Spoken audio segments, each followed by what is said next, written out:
साल की थी तो उसको बेटा उत्पन्न हुआ, जिसका नाम उन्होंने रखा है इसहाक, जिसका मतलब होता है लाफ्टर, खुशी, प्रसन्नता या फिर जॉय। अब्राहम को एक बात ठीक से समझ में आ गई थी कि परमेश्वर के लिए कुछ भी असंभव नहीं है, इसलिए उसका परमेश्वर पे अटूट विश्वास हो गया और वो परमेश्वर का दोस्त यानी कि विश्वास का पिता कहलाया। अब्राहम की जिंदगी बदल गई इसके बाद। ही न्यू कि परमेश्वर उसके लिए कुछ भी कर सकता है।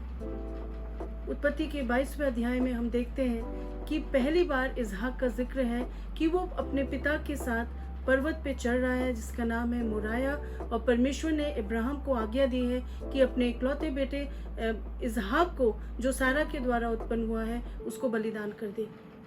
अब्राहम ने दोबारा नहीं सोचा। He might be in pen, दुख में होगा वो, लेकिन उसने दोबारा नहीं सोचा। प्रियो, हम सब इस कहानी को जानते हैं कि कैसे अब्राहम ने बिना सोचे परमेश्वर पे अटूट विश्वास करके अपने बेटे को बलिदान करने के लिए वो चला गया विदाउट एनी सेकंड थॉट। लेकिन आज हम इसहाक के बारे में देखेंगे कि इसहाक के जीवन पे क्या हुआ। वो अपने पिता के साथ पर्वत की चोटी पे जा रहा है, उसके कंधे पे लकड़ियां हैं, नौजवान है, भरपूर नौजवान है, और अपने पिता के साथ एक अच्छे बेटे की तरह वो बलिदान करने जा रहा है। लेकिन उसे भेड़ नजर नहीं आ रही। He was knowledgeable. उसको मालूम था कि जब बलिदान करते हैं तो भेड़ की ज़रूरत होती है, और उसने अपने पिता से पूछा कि पिताजी भेड़ कहाँ है, और पिताजी ने सपाट सा एक विश्वास से भरा हुआ जवाब दिया, परमेश्वर उपाय करेगा।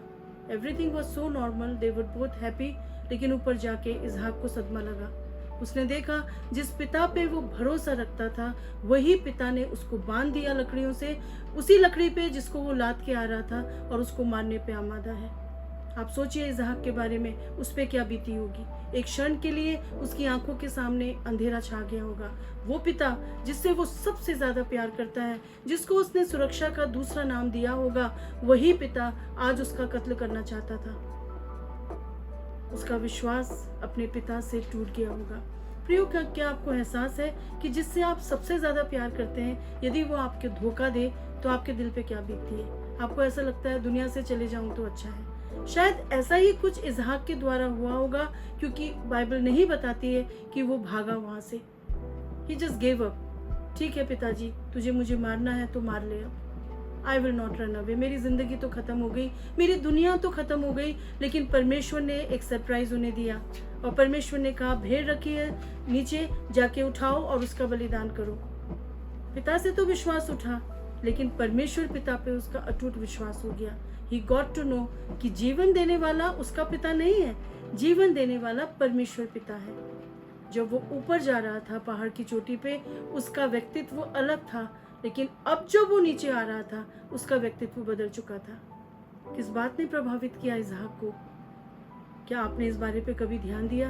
क्या कलाम इस बारे में कुछ कहता है? आइए हम कलाम से देखते हैं। खुदा के कलाम के साथ एक बार फिर से आपको पास्टर अन्ना का सलाम। प्रियो, जब इसहाक पहाड़ की चोटी से नीचे आ रहा था उसका व्यक्तित्व बदल चुका था। अब वो एक चर्पिंग, हैंडसम, उछल कूदने वाला नौजवान नहीं रहा। स्कॉलर्स के अनुसार इसहाक की उम्र 37 के आसपास थी जब वो बलिदान करने के लिए गया, यानी कि भरपूर नौजवान था। वो भाग सकता था, लेकिन वो भागा नहीं वहां से। उसको किस तरीके से उसके जीवन में परिवर्तन हुआ, आइए हम कलाम से देखते हैं। प्रियो, उत्पत्ति के 26वें अध्याय में आप देखें तो उसने किसान का काम शुरू किया। वो किसान नहीं था, और प्रभु का वचन बताता है 100 गुना उसको प्रतिफल मिला। Can you imagine? आपने किसी काम में हाथ डाला और 100 गुना फल आपको उसका मिला। God really blessed him. मेहनती इंसान तो था ही वो, लेकिन परमेश्वर ने भी उसको बहुत ऐसे से आशीष दिया। दूसरी बात हम देखते हैं कि उसने कुएं खोदे।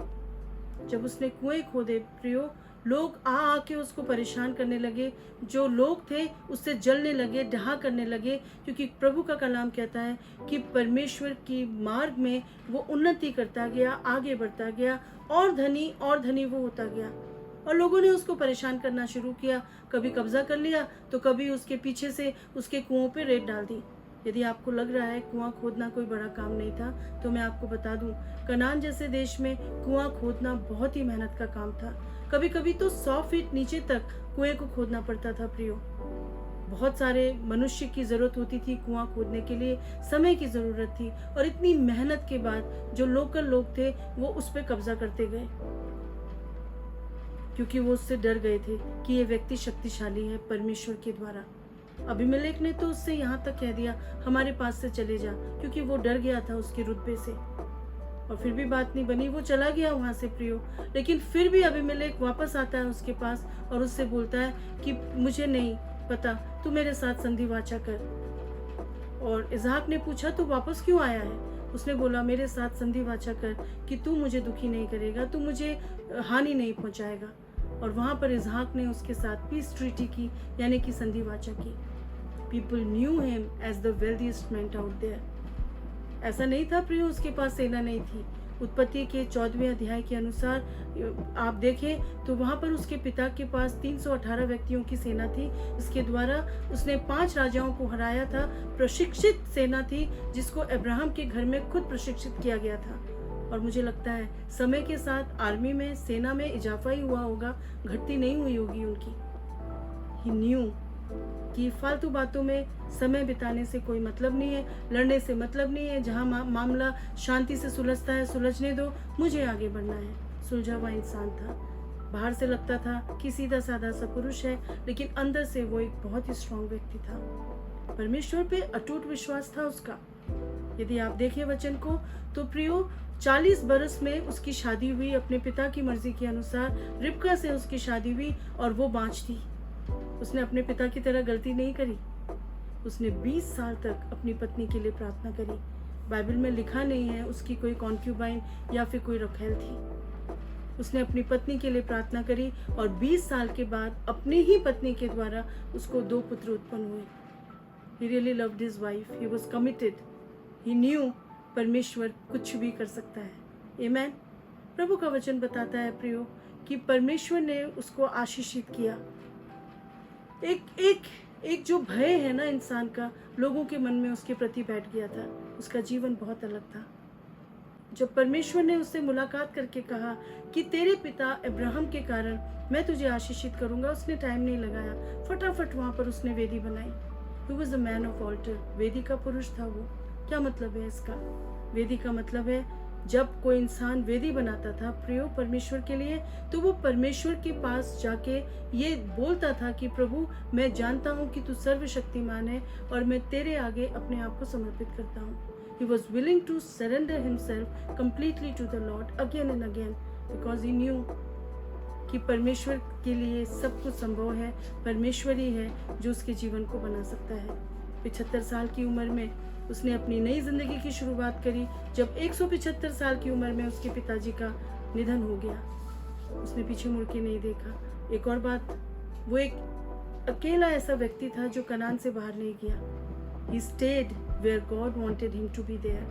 He knew, he followed the commandment of God, और इसलिए परमेश्वर ने उसे आशीषित किया। प्रियो, आपने देखा कि जब परमेश्वर से उसकी मुलाकात हुई, उसका विश्वास परमेश्वर पे अटूट हो गया, तो परमेश्वर ने उसे कैसे आशीष दी।